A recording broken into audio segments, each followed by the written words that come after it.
ചവറ KMMലിന് സമീപത്തുള്ള സ്കൂളിലെ കുട്ടികൾക്ക് തലകറക്കവും ഛർദിയും അനുഭവപ്പെട്ടതിനെ തുടർന്ന് ആശുപത്രിയിൽ പ്രവേശിപ്പിച്ചതോടെയാണ് KMMലിൽ വാതകച്ചോർച്ചയുണ്ടായി എന്ന തരത്തിൽ വാർത്തകൾ പരന്നത്. കരുനാഗപ്പള്ളിയിലെ സ്വകാര്യ ആശുപത്രിയിൽ തീവ്രപരിചരണ വിഭാഗത്തിൽ ചികിത്സയിലുണ്ടായിരുന്ന 12 കുട്ടികളുടെ രക്തപരിശോധന റിപ്പോർട്ടാണ് ഇപ്പോൾ പുറത്തുവന്നിരിക്കുന്നത്.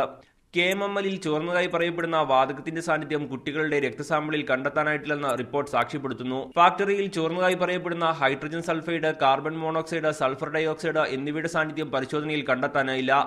ഇതോടെ KMMലിൽ നിന്നുള്ള വാതകം ശ്വസിച്ചല്ല കുട്ടികൾക്ക് അസ്വസ്ഥതയുണ്ടായതെന്ന സൂചനയാണ് ലഭിക്കുന്നത്. സാമ്പിളുകൾ പരിശോധനയ്ക്കെത്തിക്കുന്നതിൽ കാലതാമസം വന്നാൽ ചിലപ്പോൾ ഓക്സൈഡിംഗ് വാതകങ്ങളെ പരിശോധനയിൽ കണ്ടെത്താൻ കഴിയാറില്ല.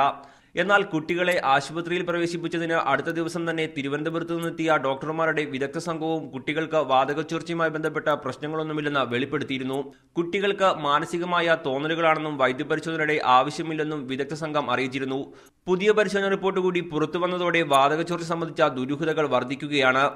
മീഡിയ 1